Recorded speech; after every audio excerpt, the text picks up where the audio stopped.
বিসমিল্লাহির রহমানির রহিম। আসসালামু আলাইকুম।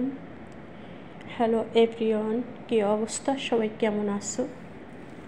আশা করছি আল্লাহর অশেষ রহমতে সবাই অনেক বেশি ভালো আছো। আলহামদুলিল্লাহ রবির শুকরিয়া, আমি অনেক বেশি ভালো আছি। নিয়ে আসলাম লাইফস্টাইলের একটা ব্লগ ভিডিও, আশা করছি ভালো লাগবে। আজকে সাবুদানার ডেজার্ট রেসিপি আমি শেয়ার করব।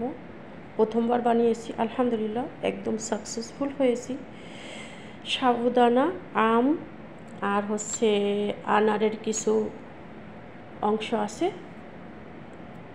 তো শুরু করলাম। এখানে সাবুদানাটা ধুয়ে স্ট্রেনারে পানি ঝরিয়ে এখন এটাকে হালকা একটু রান্না করে নেব।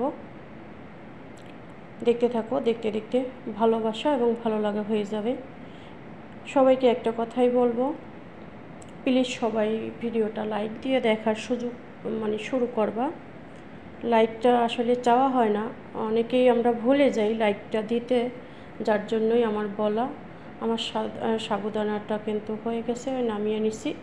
আর এইখানে আমি দুধ দিয়ে দিছি, লিকুইড দুধ ছিল আমার কাছে, তো সেই দুধ জাল করতে করতে অবস্থা হয়েছে। আর এখানে কিছু গুঁড়ো দুধ দিয়ে দিলাম টেস্টটা বেশি আসার জন্য।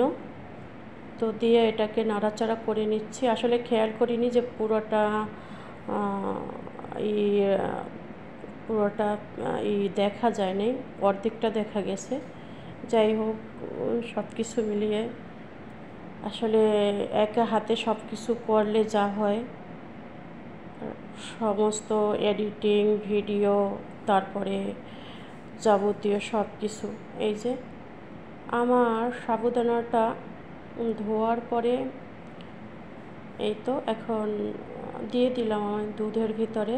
এটাকে এখন যতটুকু সময় প্রয়োজন জাল করে নেব। আসলে কথাটা আস্তে আস্তে বলা হচ্ছে। যাই হোক, এখন এই দুধটা সুন্দর করে আমি জাল দিয়ে নেব, একদম রান্না হওয়া না হওয়া পর্যন্ত। এখন সাবুদানাটা দিছি, এখন কিন্তু তলাতে লেগে যেতে পারে। কতক্ষণ পর পর আমি নেড়ে চেড়ে দিচ্ছি, দেখতে থাকো। আর এখানে হাফ কাপেরও একটু কম আমি চিনি দিয়েছি, মেজারমেন্ট কাপের হাফ কাপের থেকে একটু কম, কারণ এখানে বেশি চিনি আমি খাবো না, বেশি চিনি আমি খেতে পারি না। ভিডিওটা আজকে সকাল থেকেই শুরু করছি, প্ল্যানিং করেছি যে আরও ভিডিও একটা আছে আমার কাছে, ওটা শেয়ার করব না। আজকে ভাবছি আমি সাবুদানার ডেজার্ট রেসিপিটাই শেয়ার করবো। এই যে ওই যে 1 কার্টন আম আনছিলাম, সেটার পুরা আম খাওয়া শেষ হয়েছে, জুস করছি, এই সেই অনেক কিছু। এখন আমটা কেটে দেখি, ধরার সময় বুঝতে পেরেছি যে আমটা একটু নরম হয়ে গেছে। তো নরম হয়েছে, তাতে কি হয়েছে, আমি আবার যুক্ত ছিল। আর আগের আমগুলি যে খেয়েছি ওগুলিতে কোনো আঁশ ছিল না। যাই হোক, আমার সাবুদানাটা কিন্তু একদম রেডি হয়ে গেছে, ঘন হয়ে গেছে, আর ঘন করা যাবে না। এখন আমি 2টা বাটিতে আমি সার্ভ করে নিচ্ছি। আর একটু ডেকোরেশন করব, সেটা হচ্ছে ওই যে তোমার আম আর আনারের দানা, এটা দিয়ে আমি এটাকে সুন্দর করে সাজিয়ে নেব। খেতে যে এত মজা হয়েছিল, আলহামদুলিল্লাহ। যে দেখো, আমগুলোয় কিন্তু আঁশ আছে, যুক্ত। এখন আমার কাছে আম নাই, যেটা আছে আমি সেটা দিয়ে যেহেতু শুরু করছি, তো এটা দিয়েই করতে থাকি, কোনো সমস্যা নেই।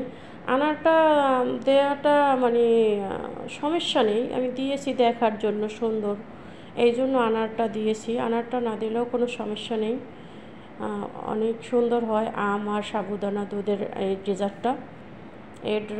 এই ডেজার্টটা আমি প্রথমেই বানিয়েছি, আর খেতেও আমার কাছে অনেক মজা হয়েছিল।